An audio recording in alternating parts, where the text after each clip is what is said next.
народження баскетбольні кросівки. Ой, які. That's how it goes.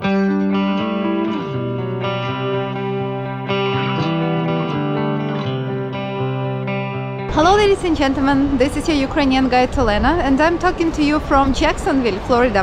And the reason why I am here with my family is immigration office. So it's gonna be a special moment for you guys because for the first time in your life you will see the Atlantic Ocean.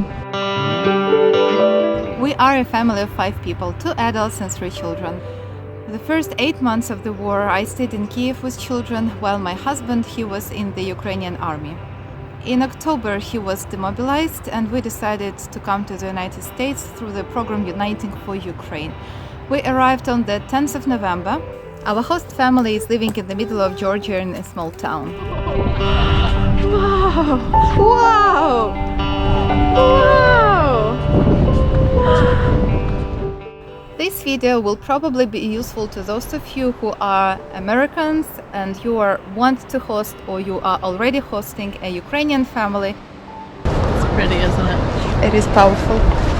And you want to help them to get the work permit, the social security number. So I hope this video will be useful for you guys. And also maybe for my subscribers who follow us, it will be a pleasure for them to see how my kids just grew up. And that we are safe and having a good time here in the United States, being safe. So making a long story short, we applied for the work permit and the social security number in the middle of December. So it wasn't obvious to me personally where to find this magical button to apply for the work permit and social security number, and where I finally found it was in my personal account on the website of USCIS. It is the same website that helped me to apply for the program Uniting for Ukraine. Right there on my account, you find this button where you fill in different electronic forms, and there everything is designed specially for Ukrainian parolees, for our case. And if you go through this process, they do not ask you for the social security number, and everything is pretty clear and simple, step-by-step instruction. It basically took me only 15 minutes to fill in the form, but it took me, a couple of days to find the form itself. Less than in 2 weeks, we received an invitation to come to the immigration office to do the photographs and to do our fingerprints. But what a surprise it was for us to know that even though we are in Georgia, the state of Georgia, we were invited to go to the office located in another state, in Florida, which is a beautiful state. It would be really great to visit the state, but the problem is that the Jacksonville of Florida is 3 hours of a drive away from our small town where we are living right now. But then if you think about it again, like the capital of the state of Georgia and the nearest big city next to us is Atlanta, and it's the same distance basically. It's 3 hours of a drive from us. So it's like the same distance to drive to Atlanta, the capital of Georgia, and to drive to Jacksonville, another city in Florida. So here I am after my visit to the immigration service of Jacksonville, and I spent just 5 minutes inside. It was really super fast, so there was no long queue at all. We arrived like 15 minutes before schedule, and it took in total they let us in almost immediately. There was space for us, and we spent like 10 minutes inside, and that's all. So what was needed only my passport and 2 papers that I received by mail. Also they were available to print out on my account on the website of USCIS, and you have to fill in this form in advance, which we did.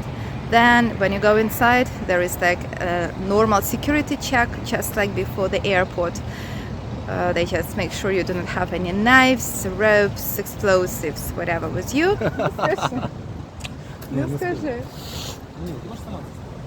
He just said, what, 300 kilometers and so much money just to come here for 5 minutes to take our fingerprints, and that's all. But why not? And the picture. And the picture. Fingerprints. And the picture. a And the picture picture and is fingerprint. really bad. Yeah. Like I'm in the picture like, it's okay. Me too, and the same. But we But we are in a nice place. are in a nice place. And So we thank have you, a day and a half. USCIS, for for making us visit Jacksonville and see this beautiful city. Now we have to find our children. Maybe not. Sergey, run! It's our chance to escape. Our kids are in good hands. Joking, guys. But at first it was a big shock because the appointment was for the same time for me and my husband, 10 a.m., 4th of January in Jacksonville, 3 hours of a drive away. And we have 3 children. One of them is a baby, 1-year-old baby. Another one is 6-year-old boy. And my 8-year-old girl, she has Asperger's syndrome. And all of them are quite traumatized by the war. So there was no way how we could leave them somewhere with someone and go to Jacksonville alone. Also, we didn't have the driving license. To get the driving license here in Georgia, you needed a social security number. And we couldn't use our Ukrainian driving license because you can't use it after you are living here in Georgia more than 30 days. And we were already living here more than 30 days. We are living like in a very rural place. A lot of nature here around. It's very beautiful. But we do not have here the public transportation that we could use to get over there. So it looked like the only way how to get there is for our host family, for Mary, to rent a car that would fit all of us, 3 adults and 3 children, and take us to Jacksonville and spend the night over there before or after, and then come back to our Georgian town. And obviously it's quite expensive, and I'm not sure how we would make it, but a miracle happened. So just out of nowhere, I received an email from my subscriber Elizabeth, whom I never met before and never talked before, and she just asked me, "How are you, Olena?" And I honestly told her, "Well, I'm fine. Now we're thinking about how to get to the Jacksonville immigration office." And she said, "Well, I can help you." And Elizabeth decided to become our sponsor for this trip. Moreover, Elizabeth supposed us to stay for a couple of more days in Jacksonville and see places around there and show it to kids. As a result, we spent in Jacksonville 2 nights, 3 days, and we had amazing time over there. On the first day, we went to the local zoo, which is so big and beautiful, and kids loved it a lot. On the second day, we went to the immigration office in the morning and spent the rest of the day at the ocean, and it was so beautiful. The ocean was so powerful and beautiful to see. And on the third day in the morning, we went to the Museum of Science in Jacksonville, and in the afternoon we started to drive back to Georgia from Florida. Well, as a matter of fact, right now when I'm recording this video, it is already the 10th of February, and it's already more than a month after we visited Jacksonville and made everything happen.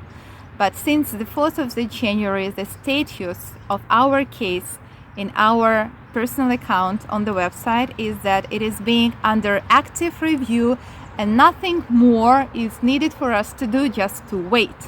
And it's not really clear how long we have to wait, which is pretty frustrating because we had some plans for February, but it's not really possible to move around if you do not have a car, because we are living in a small town, like a big village, in a private house, and even to go to the store we need a car and we need the driving license for this first of all, and we cannot use our Ukrainian license. We have to get the local driving license, and for this we need the social security number.